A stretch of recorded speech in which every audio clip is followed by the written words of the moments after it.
සුබ දවසක් ඔයාලා හැමෝටම. ඔන්න මම අදත් ඕගොල්ලන්ට වීඩියෝ එකක් අරගෙන ආවා. ඕගොල්ලන්ගේ IQ level එක සහ ඕගොල්ලන්ගේ thinking pattern එක අප්ග්‍රේඩ් කරගන්න විනෝදාත්මක ලෙස මොලේ විසවන්න පුළුවන් ප්‍රශ්නයක් මම අදත් අරගෙන ආවා. හරි. අපි ගිහිල්ලා බලමු වැඩි කතා කරන්න අපි ගිහිල්ලා බලමු මේ ප්‍රශ්නේ මොකක්ද කියලා. හරි. මේක තමයි අද ප්‍රශ්නේ. එතකොට මේකෙන් කියනවා a cube is painted then cut into 27 cubes. හරි. පේන් ගාපු කියුබ් එකක් තියෙනවලු. ඒ කියන්නේ ඝනකයක් තියෙනවලු. ඒකේ ඒක කොටස් 27කට කපනවලු. නැවත cut කරනවලු. How many have exactly two painted face? හරි. මේ කියනවා හරියටම කියන්න පුළුවන්ද කියලා අහනවා. exactly මේ කියන්න පුළුවන්ද මේ දෙපැත්තක්. ඒ කියන්නේ මේ faces දෙකක් paint ගෑවිලා තියෙන cubes කීයක් තියෙනවද කියලා. හරි. එතකොට අපි බලමු මේක කොහොමද කරන්න කියලා. හරි. ඔයගොල්ලෝ දන්නවා දැන් මෙතන අපිට දැන් මෙහෙම ගණකයක් ගත්තොත් එහෙම කොටස් 27කට කඩනවා කියන්නේ උඩ කියුබ්ස් 9ක විතර ලේයර් එකක් එනවා. ආයේ මැද කියුබ්ස් 9ක ලේයර් එකක් එනවා. ආයේ යටම කියුබ්ස් 9ක ලේයර් එකක් එනවා. හරි. එතකොට අපි බලමු මේක සාමාන්‍යයෙන් පැති තුනක අපි පැති දෙකක් දැන්ට බලන්න නැතුව අපි පැති තුනක බලමු. පැති තුනක පේන් ගෑවෙන. ඒ කියන්නේ ෆේසස් තුනක් මේ පේන් ගෑවිලා තියෙන ගණක කීයක් තියෙන පුළුවන්. හරි.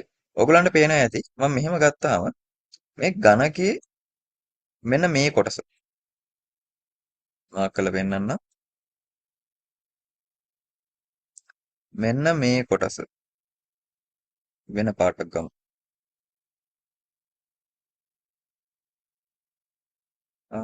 කලර් එක චේන්ජ් කරන්න. හරි. මෙන්න මේ කොටස ඇවිල්ලා පැති තුනක් පේන් ගෑවෙනවා. ඔයගලන්ට පේනවද? පොඩ්ඩක් ඇදේ ගියා. වැඩි හිතන්න එපා ඒක. හරි. මෙන්න මේ උඩ කොටසත් පේන් ගෑවෙනවා, යට කොටසත් පේන් ගෑවෙනවා, මේ පැත්ත කොටසත් පේන් ගෑවෙනවා. හරි. එතකොට මේක එක මුල්ලක්. මේ ඇවිල්ලා එක මුල්ලක් ගණකේ ප්‍රධාන ගණකයේ මුල්ල. හරිද? එතකොට මේ වගේ මුළු 8ක් තියෙනවා. මෙතනක් තියෙනවා. ආයි යටත් ඒ වගේ තව 4ක් තියෙනවා. සම්පූර්ණ ගණකයේ මුළු 8ක් තියෙනවා. එතකොට ඔන්න ඔය මුළු 8ට සමානව තියෙන මුළු 8 තියෙන පොඩි කියුබ්ස් වල පැති 3ක පේන් ගෑවෙනවා. එතකොට අපිට නිගමනය කරන්න පුළුවන් හරි. තුන් පැත්තක විතරක් පේන් ගෑවෙන කියුබ්ස් තියෙනවා. එක්සැක්ට්ලි අපිට ඒක කියන්න පුළුවන්. හරි. අපි ඒක ගමුකෝ. ඊට පස්සේ අපිට කියන්න පුළුවන් අපිට ඊට පස්සේ බලාගෙන ගියාම මෙන්න මේ මැද. මෙන්න මේ මැද තියෙන ඝනකයේ ඒ කියන්නේ කියුබ් එකේ පැති දෙකක. ඒ කියන්නේ මේ පැත්තේ සහ මෙන්න මේ පැත්තේ විතරයි පේන් ගෑවෙන්නේ කියලා අපිට පැහැදිලි වෙනවා මෙන්න මේ පින්තූරය දැක්කා. හරි. එතකොට අපිට කියන්න පුළුවන් හරි. මේ පැත්තෙත් එහෙම තියෙනවා. මෙතනත් එහෙම එකක් තියෙනවා. හරිද? මේ පැත්තෙත් එහෙම තියෙනවා. මෙතනත් එහෙම තියෙනවා. හරිද? මෙතනත් එහෙම තියෙනවා. එතකොට අපිට කියන්න පුළුවන් හරි මේ ඔක්කොම තියෙන්නේ දාරවල. මේ ඔක්කොම තියෙන්නේ දාර ඒ කියන්නේ මේ ඝනකයේ දාරයට සමානයි. ඒ කියන්නේ මේ දාර ගන්නට සමාන වෙන්න තමයි මෙතන මේ එක පැත්තක අපිට බලා ගන්න පුළුවන් වෙන්නේ. හරි. එතකොට අපිට කියන්න පුළුවන් දාර 12ක් තියෙනවා. ඝනකයට දාර 12ක් තියෙනවා. එතකොට දාර 12ෙම මෙන්න මේ පැති දෙකක් විතරක් පේන් ගෑවෙන කියුබ්ස් තියෙන්න පුළුවන්නේ. හරිද? එතකොට අපිට එතනින් නිගමනය කරන්න පුළුවන් මෙන්න මේ ප්‍රශ්නෙට ආන්සර් එක පැති දෙකක විතරක් පේන් ගෑවෙන කියුබ්ස් 12ක් තියෙනවා. හරි. මම ඊට පස්සේ ඔයගලන්ගේ අමතර ප්‍රශ්නයක් අහන්නම්. ඔයගලන්ට කියන්න පුළුවන්ද මේකේ තනි එක ෆේස් එක විතරක් පේන් ගෑවිලා තියෙන ඝනක කීයක් තියෙනවද කියලා. එහෙම ඝනක තියෙන්නේ 6යි. මුහුණත් ගානට සමානව තමයි ඒ ඝනක ටික තියෙන්නේ. මම ඔයගලන්ට පැහැදිලි කරන්නම්. දැන් මෙතන තියෙන මැද තියෙන ඝනකය කියලා හිතන්නකෝ. කියුබ් එක කියලා හිතන්නකෝ. වටේ තියෙන හැම ඝනකයකම පැති දෙකක් හෝ තුනක් තීන්ත ගෑවෙනවා. හැබැයි මේ මැද තියෙන එකේ එහෙම ගෑවෙන්නේ නැහැ. හරි. මේ වගේ මැද තියෙන කොටු හැම මුහුණතකම මැද මේ වගේ කොටුවක් තියෙනවා. මේ වගේ කියුබ් එකක් තියෙනවා.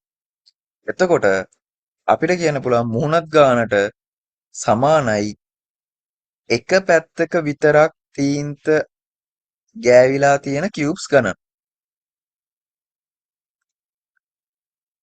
එක පැත්තක විතරක් තීන්ත ගෑවිලා තියෙන ඒවා 6යි. එතකොට ඕගොල්ලන්ට තේරෙනවද? මෙතන පැති 3ක විතරක් පේන් ගෑවිලා තියෙන ගණක 8යි.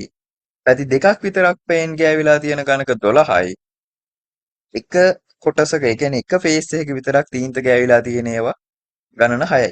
එතකොට පැති 3ක් විතරක් ගෑවිලා තීන්ත ගෑවිලා තියෙන ඒවා ශීර්ෂ ගාන මුළු ගානට සමානයි.